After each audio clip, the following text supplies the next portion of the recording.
Hello. I wanted to make kind of like a little mini announcement that I am planning to participate in the hardest reading challenge you'll ever do part 2. I never did round 1, but that was last year. So this year there is a second. My hair is stuck in my glasses. It's kind of gross. So the hardest reading challenge is a reading challenge hosted by, I believe her name is Stephanie, or Q from QWERTY, and she's hosting this kind of reading challenge to help literally challenge your reading and to get out of your comfort zone. And yeah, when I saw the video, I was like, that sounds like I would never be able to do it, but I want to try it anyway because it sounds like a lot of fun. And so she has a whole website uploaded, and she has the reading announcement videos, which I'll link down below, and very nice and helpful Excel, or not Excel, but like a Google Sheets tracker, so you can mark your progress as you go along, which is really helpful. Honestly, really helpful. I'm glad I don't have to do myself. But it's this big reading challenge with lots of little mini challenges inside of this big reading challenge. So I am always like more like I read whatever I pick up and I just kind of go about it. So I don't necessarily like plan out my reading, but I do have a couple plans in regard to the challenge. So I thought we could go along, or I could go along, and kind of show you what it kind of looks like. So this is I'm just going to take screenshots because I don't want to do the whole screen record thing. I'm kind of lazy like that. But this is the like initial entrance, or you make your copy of this, and this is kind of the baseline of the Excel sheet. And then there's also a whole website, which I recommend you check out if you want to participate as well. So this is the bingo board of the hardest reading challenge you'll ever do. And it's really nice because you can like click on whichever one you want to do, and then it'll automatically take you. So the whole point of this reading challenge is to get a blackout. And I don't know if I'll get a blackout. I don't even know if I'll get a bingo, but the white prompts are different than the purple prompts. I believe the purple prompts are more like you kind of add on to the reading challenge yourself. You pick up what you want and you kind of like have your own a little bit of initiative with those prompts. Versus the white prompts, which are more set in stone with more rules in a sense. So that is kind of the point of this. So then the next one is the tracker. This is where you just track whatever you're reading, and it will also track your points, which is I'm not going to do the point system. I think that is a little too above my reach because I don't really read as much, especially during the school year. So I have just kind of that. And what was I going to say? Right, you're supposed to read outside of your comfort zone with this, right? So you're not really technically supposed to reread books. But I really like rereading books. It's kind of like, I don't want to call it like a guilty pleasure, but I really do enjoy. I feel like sometimes I always pick up something new from a book, especially if it's like, even if it's like a book I've read for a long time ago, or that I've reread several times. But I also think it's really good to reread books, especially like classics or something, because you might pick up different things each time you reread it. But like I said, since I don't read as often, I don't think I'll have to be too concerned about it. But essentially, the whole rules like set in stone is 10 newly read books equals 1 reread. And so that's the T with that one. The next one kind of gives you your stats from the books you've read around the world, and this is just kind of blank for me because, or like this is like the basic stuff that I have for now because that's what was already in the tracker, and I haven't started. This starts July 7th, and this video honestly might go up then because I'm probably going to be lazy tomorrow and not edit this until Monday. So, oh yeah, here are the points trackers. Yeah, I wish I could, but maybe I'll just like put in the book I read and then mark off all the points, but low-key, like, it's just not something that I'm going to be too caught up about because I don't think I'll be able to. So the first prompt is by the hundreds. Essentially, you read a book from 100 to 199, 200 to 299, 300 to 399, 400 to 499 pages, and you kind of go up like that up until 700 plus. Actually, you could read an 800 page book and that would still count, but that's kind of crazy. So I have some ideas in here. Actually, this is probably the easiest prompt, one of the easiest ones out there, which is why it was so easy to just put in a bunch of random books. But honestly, this will just be kind of like, I'll probably just read a book, and then if I want to add it onto this, I'll put it in here, but you can only double dip twice. So you can only double dip in 2 different reading prompts. So I can double dip. Oh, I'll explain in a second. But essentially, yeah, this is kind of like what I have, because it was just really easy to like look at the page counts. What I'm gonna do for myself is that if I have the physical book, I will use that physical number count. And if I have my Kobo and I read it on my Kobo, I'm gonna use whatever page count it says on Goodreads, because my Kobo, since my font is a little bit bigger, it's a lot more pages than it would be on like an actual inside of an actual book. So that's how I'm gonna plan to count the pages, and as well as audiobooks. So if I read an audiobook, I don't know what pages it is, so it'd be funny if she did this like an audiobook version, like hour, 2 hour, 3 hour, 4 hour, 5 hour, 6 hour, 7 hour, but that's besides the point. Next is a 24-hour readathon. This would just be like a day I have off, I guess, and you start reading. This like 24-hour count starts from the moment you wake up in the morning until the time you go to sleep. So it isn't like you can track your reading for the whole week and then that'll be the 24 hours. No, you wake up and then you go that way. So that's how that one works, and this will literally be whatever I read that day. Subgenres of choice, I think I'm gonna choose fantasy. I'm still really up in the air about this one. I really don't know what I want to do, but I feel like I might just pick fantasy because I feel like fantasy will be one of the easier ones, or I could do literary, because I think literary would also be pretty easy to pick and choose from within that. But like, you have your big overarching genre, which in my case could be fantasy, and then you pick subgenres within that big general genre. So the choices could literally be whatever. Literally cozy, cyberpunk, disaster, dystopian, horror, humor, literary, military, paranormal, philosophy, thriller. One that I really want to do is space opera. I don't think I've ever read a space opera book, so that sounds like a lot of fun. But yeah, we'll see. Fantasy sci-fi is probably one of my favorite mixes, because then you have your sci-fi is so out there that it turns into fantasy, which I think is really neat. But that's besides the point. Next reading challenge within the challenge is the series staircase. You read a solo book, a duology, a trilogy, and then anything that is 4 or more books. So I think that would be like a quadrology, something along those lines. And I might like, for example, say I'm in the Warrior series, because just off the top of my head, I know that has like 1 million books in it, and I'm on like the 3rd book. Even though I've started that series, I know that there are at least 4 more books after it, and I could just continue on with that series. I think for the duology, for sure, I'm probably gonna try doing Jurassic Park, because this would be a reread. It's been so long since I read Jurassic Park that I don't remember, but I do remember really liking it. And I saw in the Discord that they have a reading buddies for Jurassic Park. So I want to read Jurassic Park with other people. What is that called? Like a readathon?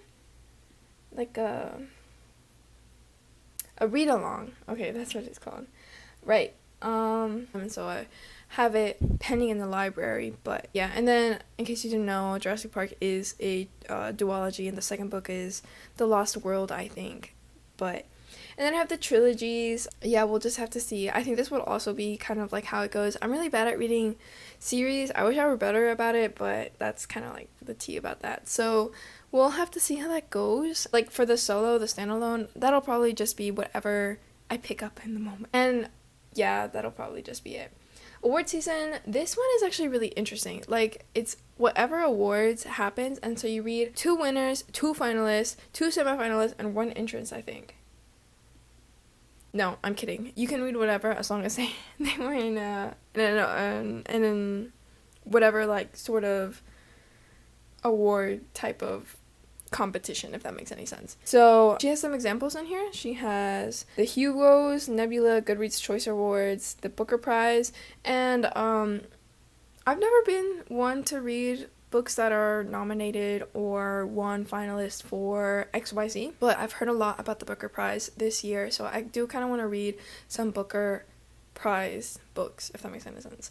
That's the tea on that one. The TBR Game Challenge. Okay, this one's kind of one that I'm like, do I really want to? This is gonna be a challenge because I don't like TBRs. I don't like planning out my reading for more than a week, if that makes sense, because I feel like I never go along with it, so then I feel kind of discouraged, especially if like the TBR is like 6 or 7 books, because I feel like people that make TBRs tend to make their reading list like 4 or 5 books for 1 month, which is like good, you know, that's solid, good for you. And sometimes I pick upwards of like 8 or 9, and I'm like, do you even read that? Personally, I don't like watching TBR videos. I feel like they're not my cup of tea. I'm like, you haven't even read these yet. Like, why am I watching you pick out books that you might or might not read? But sometimes they're fun. A lot of people like them. Teach their own. But I mean, I don't know. I think there was only one that caught my attention. Anyway, so the whole point of this TBR game challenge is that you find somebody else's game and then you play their game, and that's how you build your own TBR for however long you want. You could do it for the whole year, you could do it for a week, I think you could do it for a month, pretty sure. But yeah, that's the tea on that one. I'm not really sure how that'll work. I might play somebody's game and then like do it for the whole entirety of the year of this challenge. So pick out like 4 or 5 books to read for this game, and then because I feel really anxious about picking a TBR. I've tried it before and I just never am able to do it, and so I guess that's the point of the challenge, just get you out of your comfort zone. But we'll just have to see. Maybe shrink the shelf. That sounds like something interesting. Anything that's highlighted in purple, in pink, in yellow, means that I'm interested in it, because my favorite color is yellow. Okay, so the last 10 years is any book that you read that was published within the past 10 years. So you have you can read 2015 to 2025 or 2016 to 2026. And I think that's actually 11 books, but that's besides the point. Or you could do 2015 to 2026, up to you. And I have some ideas in here, but I honestly think that this one will come as it goes. But yeah, if you have any suggestions, I'll probably read them too. Okay, adaptations. This one is kind of like, kind of iffy for me too. I don't really like adaptations. I don't know why. I usually just like would rather read the source material, or yeah, that's about it. But, which is weird because I really like retellings, so I'm not sure. But essentially you can watch or read or listen, I think, to whichever ones. No, watch or read, yeah. To a modern retelling, which I need help on. I really don't know what to do for that, so I might ask for help. A musical, graphic novel, play, TV show, web series, animation, or movie. So obviously I have a couple of ideas in here, as you can probably see. And Jurassic Park as the movie is like easy, but I can only double dip in 2, so I can only do the duology and this one, or I could do however many pages and the duology, or I could do however many pages plus this one. So it's like, you see what I mean? Like, you can't double dip in all of them. That would just make it too easy. Next up is a disability challenge. I'm not too concerned about this one either. Recently, I've been reading a lot of books about people who have disabilities, which is kind of surprising. I love picking random books off the shelves, and sometimes they really do surprise me. But the couple that I have out of my mind, I forgot who wrote this novel, and I don't really know what disability it features, but that's like something where it's like, oh, like I've heard of it, and I'll probably just read it and then know what disability it is. So, because I like going in really blind for my books, so. But I'm sure that one's like pretty much a given. And I heard that Phantom of the Opera has a disability showcase in it as well, but I'm not really sure what it is. I put it in there because I think I heard somebody say it, or I saw it on Goodreads, but I'd have to double check on that one because I don't think that's right. Heritage Month, you read a book for whatever month is, you know, showcasing for that heritage, if that makes any sense. I don't know if I explained it right. But essentially you have July for Disability Pride, September, October for Hispanic Heritage Month, November for Indigenous Heritage Month, February for Black History Month, March for Women History Month, April for Arab Heritage, May for Jewish Heritage, AAIP for May, and LGBTQ plus Pride for June. So yeah, would probably start off with the disability. And once you miss one of these months, you've already messed up your challenge. No! Next is the translation challenge. This is where you pick up a translation or translated work. And, well, yeah. Literally anything that has just been translated. I bet this would be really easy if I were to read manga or something like that, you know. But right now, my only idea is I Who Have Never Known Man, and I really want to read this so bad. I think this was translated from Japanese. I could totally be wrong. Let me check actually. Oh my god, it was French. I was so off. So it was originally published in French. Man, I suck at this. I don't know why I thought it was Japanese. But I'm also not too concerned about this one. I've been reading a lot of translated works as well. I read Jellyfish Have No Ears, which I totally recommend. That was translated from French as well. And What Kingdom, which is actually on my stack of books that I'm using for props. What Kingdom by Fina Grabel. I'm not really sure how to pronounce her name. I think that was translated from Danish. So yeah, I'm not too concerned about that one too much. Around the World, you pick a book that takes place in any of these continents. So I literally have no ideas now. I don't know why I didn't put those in, but I think this one will also kind of come easy. And then bonus for Antarctica. You get bonus points, but I'm not doing the points, so. Even bigger rainbow, yay! So the last previous one had just the rainbow, I think, but this one has more colors because, you know, it was probably too easy. For red, I have A Court of Thorns and Roses, Cadáver Exquisito, which I want to read so bad, but I want to read it in Spanish because the author is Argentinian, and so I really want to read it in Spanish. And then orange, I have just Sound of Us. I don't even know what that is, though. Green, Madeline. I actually don't really know what these books are. I, wrote them in, but I write them in at different times. Oh, I really want to read Severance. I have that on my shelf right now. I don't know who the author is. By Ling Ma. Black. A lot of books are black. White, and then silver, gold, and then 7 or more colors. So I'm pretty excited about this. I think this one will also come as it goes. You know what I mean? I have books in these ideas because they were easy to plan out. Just a simple girl. Make a quote. You pick out a quote, and then you read books with those, what are they called? Letters? Words. And those words in that quote. So I was like, it would be so cool if I picked a quote from a book that I've read, because I've been writing down the quotes that I really like from books that I've been reading recently. So I told you already, in my family, America was both the key and the curse, which is in The Coin, which I totally recommend, by, oh my goodness, I already forgot the name of the author. That's so embarrassing. Yasmin Sahir. I think that's her name. And I totally recommend that book. I think it was great. I pulled so many quotes, so many moments from that book. I wish I had the book actually on me so I could have underlined and annotated all cute the way people do, but I just wrote down whatever I liked. I think with these words it should be relatively easy to find books with them, so I still have to come up with ideas for them. But for America, I have American Girl on Saturn, or American Gods, which are, I don't really know if those count because they're both American and not America. I think they count, right? You can cut me the slack. But these have been on my TBR for a really long time. On Goodreads, for more than 5 years. So they both die in the end, which would be a reread. I don't know why I put that in there. And honestly, I think the book was good in the moment when I read it the first time. But looking back at it now, I think it's kind of mid. Or did I think I might have thought it was mid either way. I don't know. Either way, I don't know if I want to reread that book. And then there was none for Was. Easy peasy. I don't know. I'll probably find different. If anybody has any suggestions, I will be open. But Spooky Creatures, this one I'm a little confused about. I don't know why. I think I'm just making it harder for myself. But essentially, you read a book featuring each of these spooky creatures.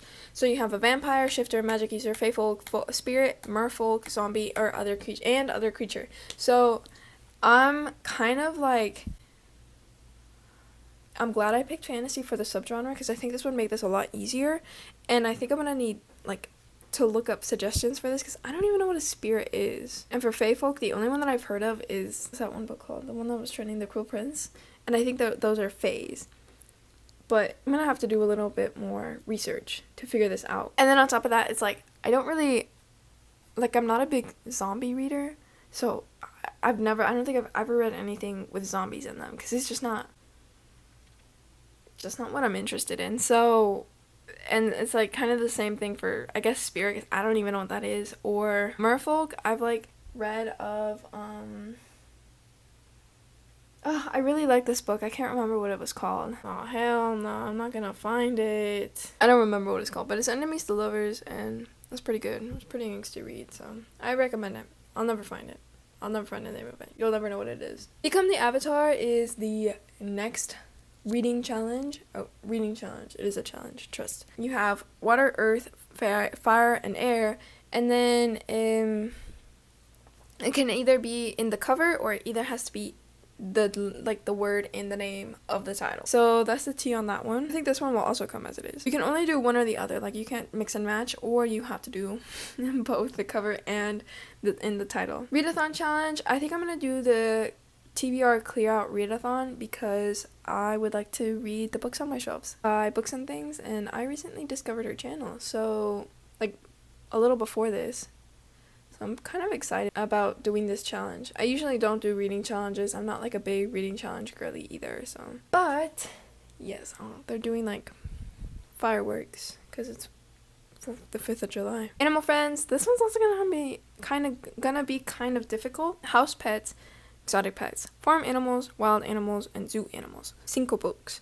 So, I have a couple of options here. I have none for house pets. Like, the animal has to be like pretty prominent in the story.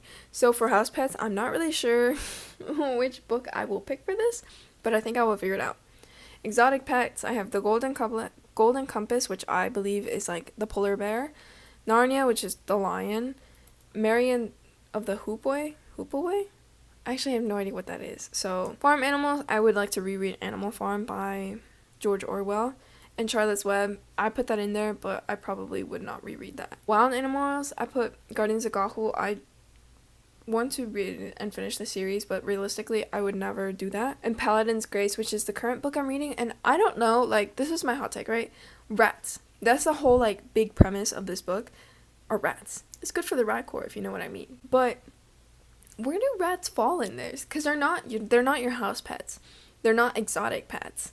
They're not farm animals. They're not wild animals. Well, they are, like, wild animals. You know what I mean? Like, they can be wild, but you can also tame them, and you can, like, have them as your own little house pet. Or you could, they could be farm animals, and they could literally be pests in your farm and literally pass around and carry diseases. Or they could be, I don't think a zoo animal would really count because it's, like, unless they're the same thing, like, pests in the zoo.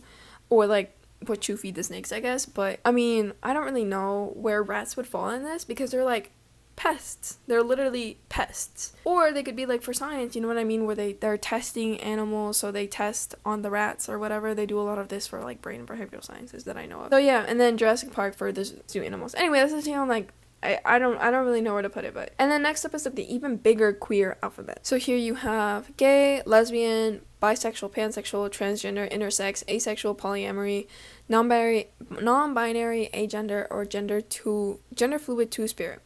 So I think I'm gonna need suggestions for these because I think gay, lesbian, bisexual, pansexual, and even transgender would be like the easiest ones for me to pull books from my TBR from. I don't really know much or any books with intersex characters. I know of books with asexual characters. I don't know any with polyamory, non-binary, or gender fluid. So I need to do a little more research on those as well. And then your favorite Hercule prompt or hardest reading challenge you'll ever do from the first one. And since I didn't do the first one, so whatever. But I'm thinking about garage sale, find 3 books and read them, which I love doing that. Like, I like reading random books that I find random places because they're so random. And then 5 books from 5 author tubers, which is like, author tubers are I guess just like authors that make videos on their authoring things. So those 2 are the ones that I want to do, the garage sale find or the 5 books from 5 author tubers. I have 2 authors in mind. That's kind of, I'm leaning more towards the 5 books from 5 author tubers than the garage sale, but that's kind of what I'm interested in. Up next is the BIPOC challenge. So you read any authors, I believe. Yes, authors that are not like with your same heritage, and then you read from their experiences. So, for example, I'm white, Hispanic, Latino. I would not be reading any authors from that specific subsection of humans, if that makes any sense. So, like, I could read somebody that's an author that's Black, an author that's Asian, an author that's, or more specifically, Japanese, Korean, or Argentinian, I guess. Or with that, you know what? I'm just gonna, for now, not really think too much about it, but that's kind of the gist of this. New releases. You read a book for the new release, and you have a 60-day time period before and after of the month in case you get like an ARC, which is an advanced reader's copy, or if, like, for example, you can read it 60 days before and it count for that specific month, say July. No, say January, because it's easy for me. January, you get an ARC, an advanced reader's copy, so you read it in December and that would still be fine. 60 days before, I think. Yeah, that should work. Or 60 days after. So you get in January, and you really want to read this book, and you really want to read it, but you don't want to buy it, so you wait for it at the library. But your library doesn't come until February, so you read it in February, and that still counts. So that's kind of how that works. And I have a couple of ideas. I have Love is a War Song. I just kind of looked at it. I thought it was so cute. Like the premise of it. 2024, which also comes out this month, and I thought that was like, okay, I'm gonna read about that. So that sounds pretty interesting. And then Not Quite Dead Yet by Holly Jackson. I've never read anything by Holly Jackson before, but I heard that this is like her first like thriller or whatever. So I've been really into like horror and like, I think it's like horror recently. So, and suspense, horror and suspense specifically. So I think it'd be interesting to find that out. And then to challenge yourself, you read 10 books from whatever you want to challenge yourself in. And so I want to read more books in Spanish, so specifically anything written in Spanish would be great to put in here. The nonfiction challenge, I'm not too concerned about this one either. I like reading nonfiction. I think it's fun. I don't think I'll read 5 nonfiction because that's kind of difficult for me if I can't even read 5 fiction books. But this is what I have. I have The Narrative Life of Frederick Douglass. I read that in like 7th or 8th grade, and I think I really want to reread it. I think about it sometimes and I'm like, man, I don't remember what this guy has to say. Like, I want to know what he has to say. So I want to read The Narrative Life of Frederick Douglass, and I have that under autobiography or slave narrative, which is kind of what I pulled from Google. And then Everything is Tuberculosis by John Green. Kind of been trendy, so I want to read that, and Google says it's a personal narrative. Latino Land, which I'm currently in the middle of. It's been a while, but it's a history, nonfiction, sociology, of politics. So I can use those I got from Goodreads. So I can use one of those little subsections and then, or sub-genres, and then use whichever one I want. So that way they don't overlap. And then Silent Spring by Rachel Carson. I've heard a lot about this book, especially growing up in school. So I have science, environment, nature, classics, and ecology. So yes, and then Q's Reviews and Recs. This is like, you find a mini review, a full reading blog, and then a YouTube short, and TikTok, Instagram, and Reel. And so you see whether you agree with what she has to say or not. I started looking into her, I think it was her mini reviews, and I found one book that was really interesting. I don't know why I didn't write it down, but I might do that one, but we'll have to see because I'm not really sure yet. Yeah, that's about it, I think. That's all to do this, and I'm really excited. I think I'll do like little mini videos as I go along with this challenge. So like I think I'll do like maybe once a month an update if I read anything that pertains to the challenge or if I want to add on to it. So that's the tea in this regard. Yeah, that's the hardest reading challenge 2.0 if you're interested. Yeah, it sounds like a lot of fun. I'm pretty excited. I think some of the prompts or some of the challenges will be definitely a lot easier than others, but I'm still really excited to participate, and I'm really excited to read along with everybody and kind of be part of the community. Yay! So yeah, I'm pretty excited about that. So that's the tea. Let me know if you're joining or if you're interested or if you're already in it or if you've already signed up or whatever, because I've signed up, but we'll have to see. Yeah, that's the tea. And if you like aren't participating, like, let me know too. Honestly, this sounds like a lot of fun. I hope you have a good morning, a good night, a good evening. I try to make this quick, but like I'm already at 40 minutes, which is kind of like a while. What the freak? So we'll have to see about that. Yes. Thank you so much for watching, if you watched the whole thing, and if not, whatever. Yeah, let me know if you have any recommendations, or if you think I should be reading anything in specific, or if you want me to see, or if you want me to read anything, or if... Anyway, I should just get going now. I'll see you later. Thank you. Bye bye. Mwah. Oh, The Tale of Emily Winsnap. I loved that book when I was little. It was like one of my favorites. But now I don't even remember what it was about.